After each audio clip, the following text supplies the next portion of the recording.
Senhor presidente Rubem Figueiredo, senhores senadores, senhoras senadoras, nós temos que ter a humildade suficiente para reconhecer as nossas fragilidades, as nossas deficiências, contradições e erros. E como oposicionista que faz oposição há cerca de 10 anos, de dia e de noite, em todos os momentos, reconheço, é uma autocrítica que se faz necessário, reconheço que a oposição tem sido frágil, impotente, incapaz de cumprir com eficiência a sua função no cenário nacional. Mas é preciso ir além da oposição. O Congresso Nacional tem cumprido o seu dever? Não. O Congresso Nacional tem sido competente? Não. O Poder Executivo tem sido capaz? Não. Tem sido eficiente? Não. E o Poder Judiciário? Tem alcançado por inteiro as expectativas do povo brasileiro? Evidentemente não. Portanto, a crise ataca todas as instituições do país, provocando um desencanto que se generaliza, alcançando todos os brasileiros, ou quase todos os brasileiros, obviamente não aqueles que não prestam atenção no que está acontecendo no país. Exemplo presente. O Congresso escancara as suas fragilidades e contradições nesta hora. Enquanto o Supremo Tribunal Federal é convocado por congressistas a interromper a tramitação de projeto de lei aqui, o Congresso é convocado pelo Supremo a, em tempo limitado, resolver situação legislativa não resolvida, a do Fundo de Participação dos Estados. Ontem, o Supremo sinalizou que vai devolver ao Congresso a responsabilidade que é dele, de deliberar sobre uma proposta que tramita nesta casa relativamente a interesse de partidos políticos. Ora, quantas vezes nos queixamos da invasão de competência? Quantas vezes criticou-se o Supremo Tribunal Federal por legislar, ocupando o vácuo deixado pelo Poder Legislativo? E por que recorremos, então, ao Supremo Tribunal Federal para solucionar impasse que deveríamos solucionar no âmbito do Parlamento? Revelamos a nossa incompetência, destacamos as nossas contradições, porque o Supremo também nos remete à tarefa que não cumprimos, a de legislar sobre o Fundo de Participação dos Estados. São contradições visíveis, latentes, que demonstram a realidade vigente no país. E falam em crise. Não há crise. Onde está a crise? E falam em miséria. Onde está a miséria? Acabamos com a miséria? Vamos acabar com a miséria? A crise está nas instituições, a miséria está nas instituições. A crise está na nossa incompetência, a miséria está na nossa incompetência. Somos incompetentes. Temos que assumir esta realidade. No conjunto, somos incompetentes. É evidente que reconhecemos a existência daqueles que possuem mais talento, mais preparo, são mais eficientes, são mais preparados, desincumbem melhor a sua função, mas no contexto geral revelamos a nossa incompetência. Evidentemente, a causa maior é o modelo que nos asfixia no poder legislativo. Há um modelo que tem que ser destruído. Nós podemos discutir. A crise econômica alcança o Brasil em profundidade. Há uma contabilidade criativa para escamotear a realidade. O governo doura a pílula para manter popularidade.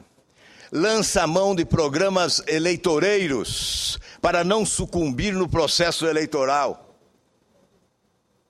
Mente à opinião pública brasileira. Aceita a corrupção como uma prática usual, já que demonstra sua incapacidade de combatê-la e prefere tornar-se cúmplice dela. São pontos. O governo ataca um patrimônio dos trabalhadores, que é o Fundo de Garantia por Tempo de Serviço, rouba o dinheiro do FAT para financiar grandes empresas, empreendimentos e países lá fora. São pontos que nós colocamos na pauta da crítica. Mas qual é a causa de tudo isso? É o modelo. Recentemente, o Supremo Tribunal Federal iniciou um momento histórico ainda não concluído, a condenação dos mensaleiros. Condena-se os mensaleiros, há que se condenar a usina de escândalos, há que se condenar a fábrica de corrupção, há de se condenar a matriz geradora de todos os mensaleiros do país, dos sanguessugas, dos gafanhotos, dos chupins da República. Este é o modelo a ser combatido, a ser denunciado, a ser destruído. E quem combate hoje esse modelo no país? Quem na imprensa combate? Quem na política combate? Ou é mais fácil assimilar esta realidade como se ela fosse imutável? Mas que modelo é esse? Esse é o modelo da promiscuidade absoluta, do balcão de negócios, da barganha fácil. Esse é o modelo da desonestidade, matriz dos males que sacodem o país com potencialidades extraordinárias que poderia oferecer ao seu povo vida melhor. E sucumbe diante dessas vicissitudes, dessas contradições, desta impotência ou desta incompetência.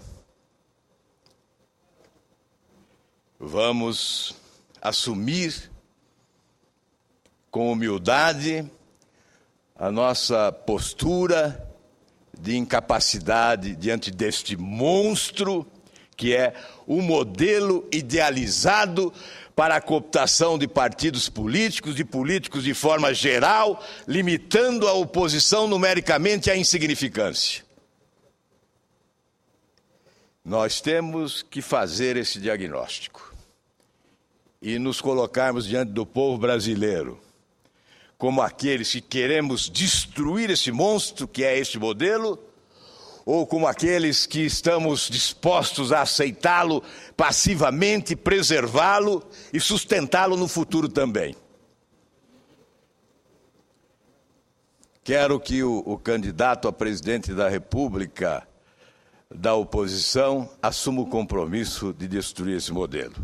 E certamente assumirá na sua caminhada pelo Brasil afora. O candidato ou os candidatos. Que bom que sejam os candidatos assumindo esse compromisso com o povo brasileiro. Porque, sem dúvida, nós vamos continuar ad eternum discutindo esses problemas pontuais, se não alvejarmos de forma frontal e definitiva esse modelo, promovendo a ruptura capaz de recolocar o país nos trilhos do desenvolvimento econômico. Vamos às contradições menores do dia a dia do nosso governo, do nosso parlamento, dos nossos partidos, das nossas instituições, da nossa política. Vamos lá. A economia está à deriva. Esse governo, pela gestão claudicante, insegura, desorganizada, confusa, nervosa e incompetente, está armando uma bomba com efeito retardado que pode explodir no colo do Brasil com estilhaços fulminantes a alcançar todas as famílias brasileiras. Está se armando esta bomba de efeito retardado. Isso vem sendo dito ao longo do tempo já há vários anos.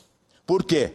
Porque desde o Plano Real, que promoveu a estabilidade econômica, que conferiu a sustentabilidade financeira, a responsabilidade fiscal e recuperou a competitividade da economia do país, desde aquela época não se deu um passo adiante.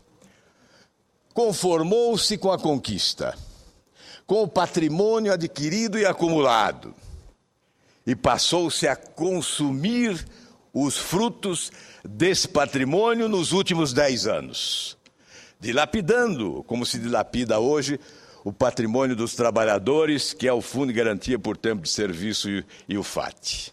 E também a caderneta de poupança. Vamos, a qualquer momento, dissertar sobre isso. Mas é preciso dizer que arma-se essa bomba de efeito retardado exatamente porque não se dá o passo adiante. Não se faz reformas. Ficamos atrelados a estruturas já carcomidas, retrógradas, superadas, que impedem o nosso desenvolvimento acelerado. Por que o Brasil cresce menos? Até é lamentável dizer isso, mas chega a crescer menos que o Haiti, onde mora a pobreza, onde mora o infortúnio, a violência. Crescemos menos do que todos os países da América Latina, mas qual é a razão disso? E como haveremos de nos conformar com isso? Por que nos conformarmos com isso? Por que aceitarmos esta realidade? Vamos ficar homenageando a presidente Dilma, porque lança mão de recursos públicos, onerando alguém, fazendo cortesia com o chapéu alheio, para endividar ainda mais a pobre família do trabalhador, que é obrigada a morar em pequenas casas do programa Minha Casa Minha Vida, ameaçados de perdê-las por não conseguir pagar as prestações, porque a dona de casa é obrigada a deixar o seu emprego porque não existe creche e ela precisa cuidar do filho. E o salário que falta na ausência do seu emprego é o que falta para pagar a prestação da casa ao final do mês. Sem creche, sem posto de saúde, sem escola nas proximidades. Casas desabando, mal construídas, invadidas pela lama, arrastada pelas chuvas, nos dias de tempestades que atingem essas famílias no desespero e na angústia. Enfim, talvez a sexta-feira seja oportuna para o desabafo. Último dia de trabalho da semana e nós estamos aqui para desabafar em nome do povo brasileiro. Quem sabe? Ou não estaria eu representando boa parte do povo brasileiro com essa lamúria, com a revelação desta angústia, com a confissão dessa impotência? Quem sabe? Represento aqui quantos brasileiros? Eu não posso avaliar. Porque quantos brasileiros estão iludidos? Quantos brasileiros estão sendo enganados por uma propaganda mirabolante, fantasiosa, enganosa, caríssima, sofisticada, paga com o dinheiro do imposto, que é um sacrifício maior a cada momento nesse país para quem produz. Veja, nós somos agora o país da contabilidade criativa. E o senhor Arno Augustin virou estrela petista em ascensão na área econômica, porque consta foi o idealizador desta contabilidade criativa, com o objetivo de camuflar a fragilidade das contas públicas brasileiras. Mas como o mercado não é tolo, economia é coisa séria, sabe-se que o secretário executivo do Ministério da Fazenda, Nelson Barbosa, se demitiu por discordar, entre outras coisas, desse malabarismo contábil, dessa mágica contábil. E aí se apresentam as contradições internas no governo. E mais do que no governo como um todo, que é imenso, que engordou nos últimos anos, que se tornou gigantesco, um paquiderme lento e preguiçoso. Mais do que isso, contradições dentro de um espaço menor, na área de política econômica do governo. E qual é a consequência? A consequência é o rebaixamento da nota do Brasil pelo Standard & Poor's. Esse rebaixamento já impactou, inclusive, no mercado brasileiro. Basta ver os números do Bovespa nesta semana. E de uma hora para outra, portanto, a estrela do senhor Arno Augustin apagou no céu do PT brasileiro. Já teve o nome até lembrado para ministro da Fazenda, mas hoje está em baixa. O jornal Correio Brasiliense publicou esta semana matéria informando que o diretor de política econômica do Banco Central, Carlos Hamilton, pediu demissão por 2 vezes, por discordar da submissão da instituição ao Ministério da Fazenda e ao Palácio do Planalto. Vem de volta aquela antiga discussão da independência do Banco Central. Ouvimos aqui no Senado esta semana um resumo da realidade. O senhor Marcos Lisboa registrou algumas observações. Política fiscal fragilizada, impactos fiscais no futuro que elevam a dívida pública, retrocesso na transparência fiscal, a economia não cresceu, redução da produtividade, inflação segue elevada. O Brasil vive no momento um quadro de economia medíocre. Não é um senador da oposição, senador Cristóvão, preocupado em ganhar votos ou perder votos. Não, é um economista que diz um quadro de economia medíocre, com mudanças constantes que prejudicam a credibilidade do Brasil e que desestimulam o investimento. Portanto, muitos vêm dizendo há algum tempo que a situação não é boa, não é confiável, apesar das convicções, das previsões, da bola de cristal do senhor Guido Mantega. Eu concedo a parte ao senador Cristóvão Buarque. Senador Álvaro Dias, o senhor trouxe aqui uma palavra que estava faltando, a palavra bomba. Realmente, eu não escutei essa palavra aqui, nem mesmo entre aqueles como eu que têm denunciado os riscos que nós corremos mais adiante. O terreno sobre o qual caminha a história do Brasil é um caminho minado.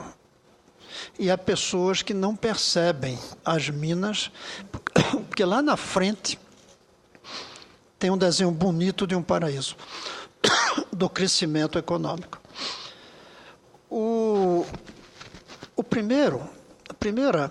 Nós tivemos essas minas há algum tempo atrás e conseguimos desarmar, mas foi preciso haver consciência, foi preciso haver uma engenharia dirigida especialmente para isso. Tivemos uma bomba da dívida externa, que antes mesmo de ser ministro, Pedro Malan conseguiu ajudar numa renegociação. os governos que vieram depois conseguiram desarmar essa bomba.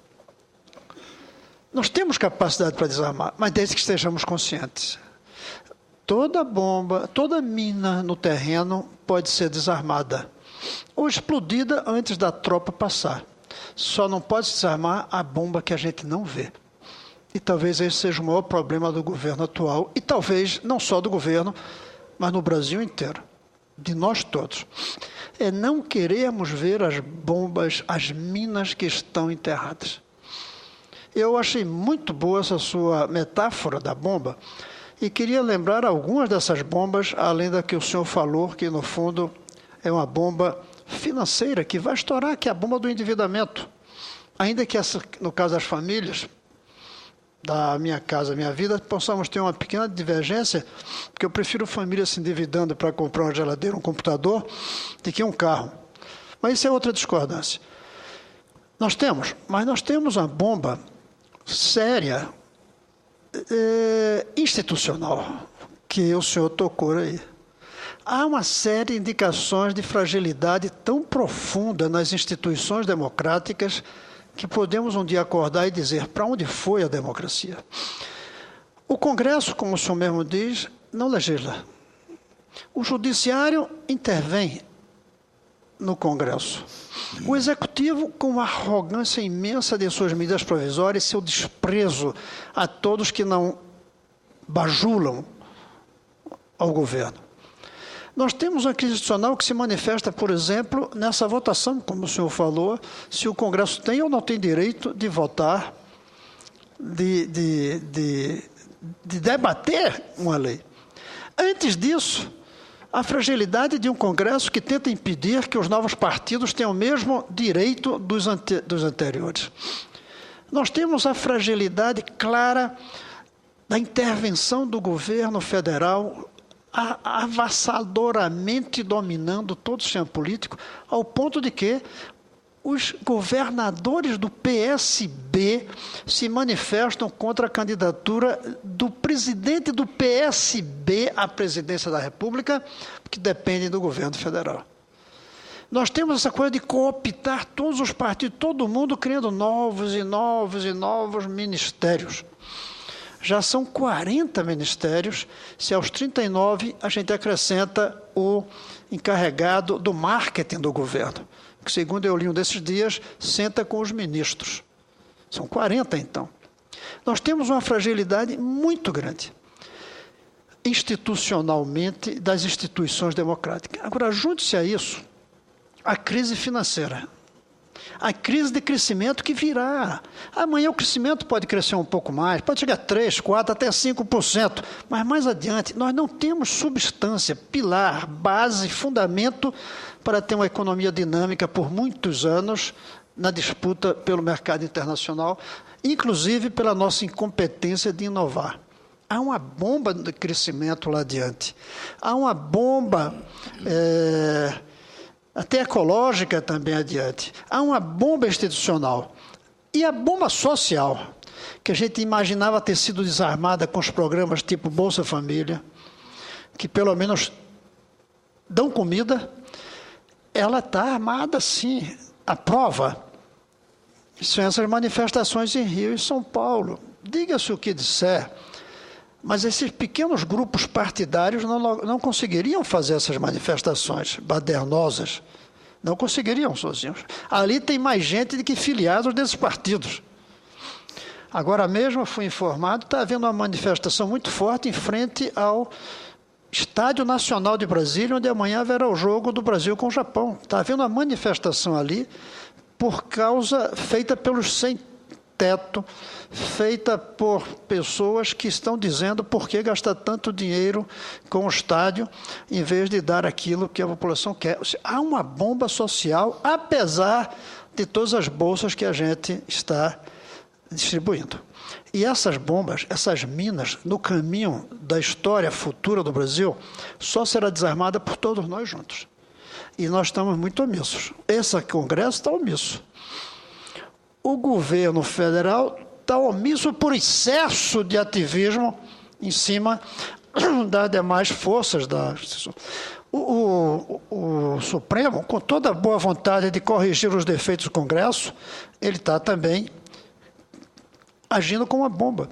Quando o presidente Joaquim Barbosa disse que os partidos são de brincadeira, ele disse uma verdade, vamos falar com franqueza.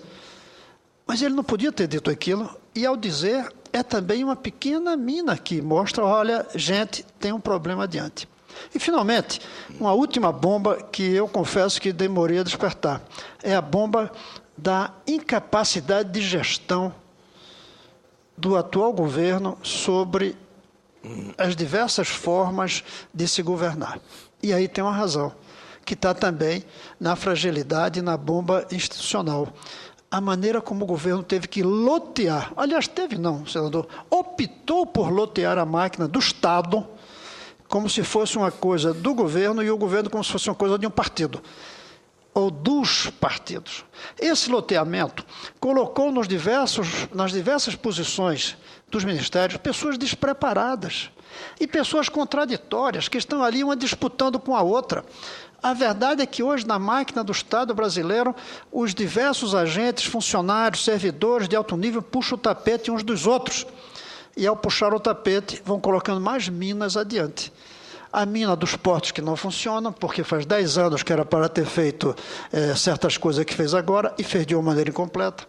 As minas dos aeroportos, minas que eu digo no sentido de bomba, não de ouro, não de metal precioso, mas sim de explosão. A gestão no Brasil hoje é uma mina que talvez já tenha explodido até, e a gente não está vendo. Às vezes a mina explode e a gente não vê. O governo brasileiro tem uma falência na sua capacidade de gestão. Eu nem digo que é por razões técnicas, nem por razões de estilo da presidenta. Não, eu acho que é por causa do estilo de governo que escolheram, de lotear conforme as siglas, e não de ocupar os lugares conforme as necessidades de competência, de preparo e de compromisso social. Cada um entrou ali para fazer um grande bazar de troca de interesses. Alguns tão escusos nos quais entra dinheiro, e outros onde não entra dinheiro, mas não deixa de ser escuso porque é o benefício da sua sigla, da próxima eleição dos seus militantes, em vez de ser o interesse nacional. Então eu quero me prender a esse lado, o lado da bomba que o senhor falou, e dizendo que é uma metáfora muito boa, mas que são diversas. E nós temos urgência de desarmá-las. Agora, a pior das bombas é a bomba que está nos olhos da gente que não vê as bombas. Essa é a pior de todas elas. A incapacidade de despertarmos para a crise que estamos atravessando no meio do que parece uma bonança. Antes do soldado pisar numa mina, está tudo ótimo. Está tudo ótimo, até que ele pisa na mina. Nós estamos vivendo esse período, estávamos vivendo o período, e que não havia nenhuma mina vista.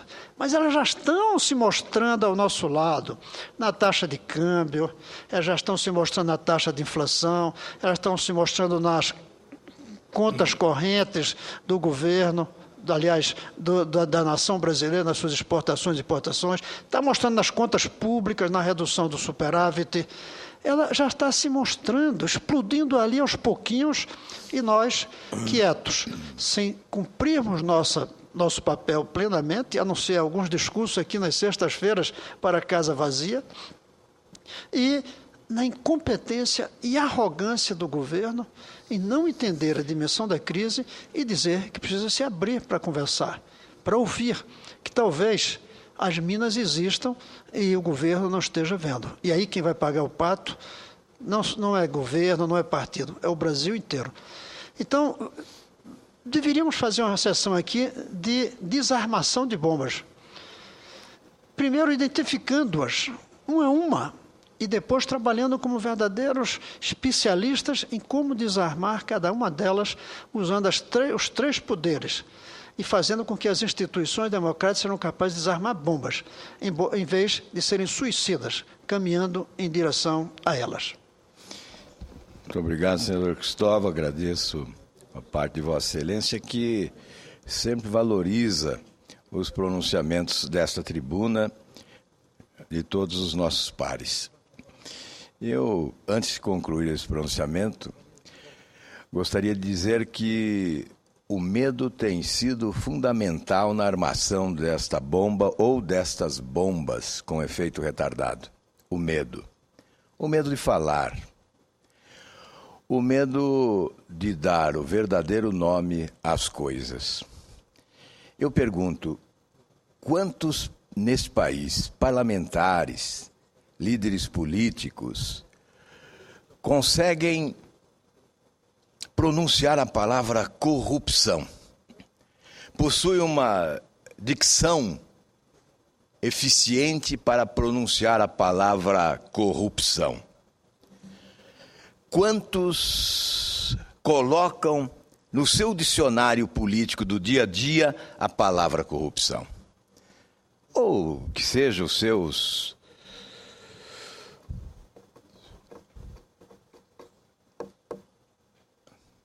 os seus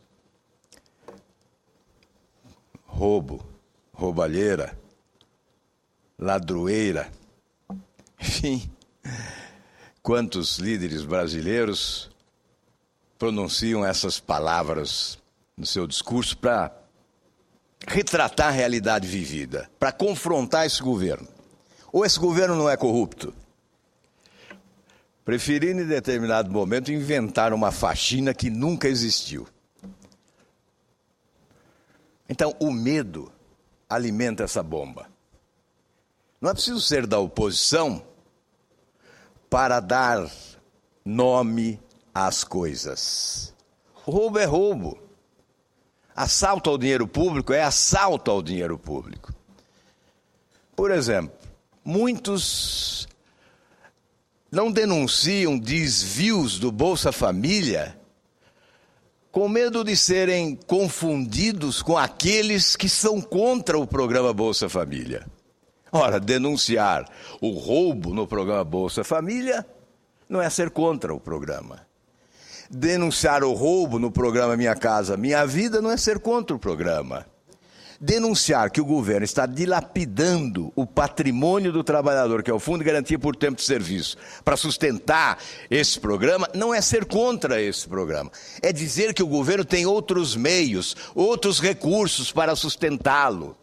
E não precisa roubar o trabalhador para sustentar esse programa. Ora, quando o governo lança Minha Casa Melhor, muitos ficam com receio de apontar as falhas desse programa para não serem interpretados como contrários ao programa. Mas é preciso dizer que é mais um programa que vai endividar mais camadas pobres da população.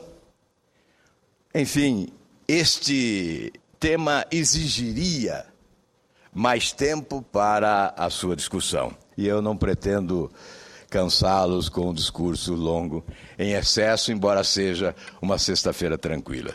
Por isso vou concluir, apenas clareando o que disse no início, senador Cristóvão, quando fiz referência a dois fatos que permeiam ações do Congresso e do Supremo Tribunal Federal.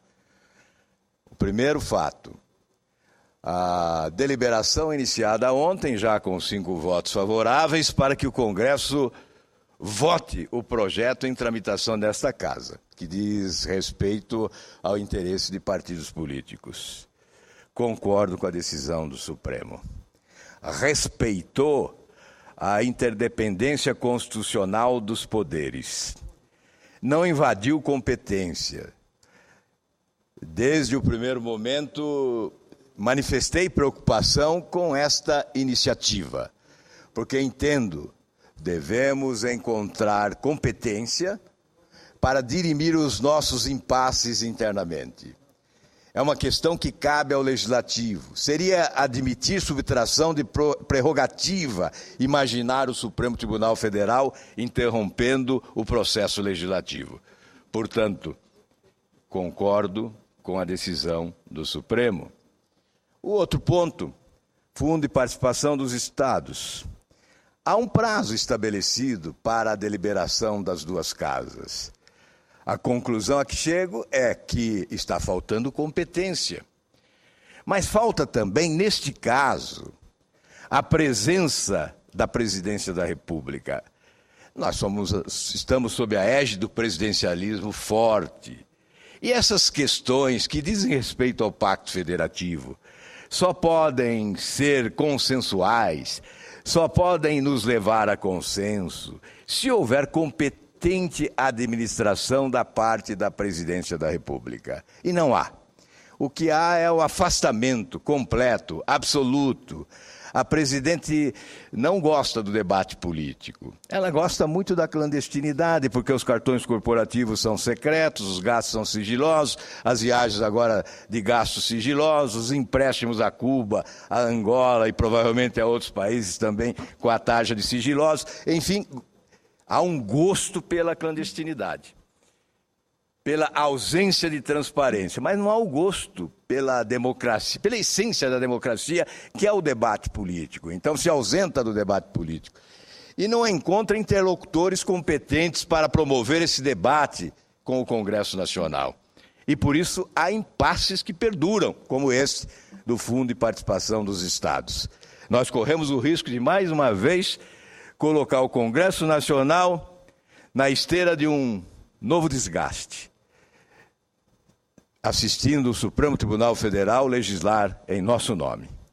Esta é a realidade, uma realidade de contradições que escancaram as nossas fragilidades, as nossas deficiências, promovendo a crise das instituições públicas no país, que leva o povo brasileiro a uma descrença que se generaliza. E nós precisamos plantar esperanças. Muito obrigado, senhor presidente.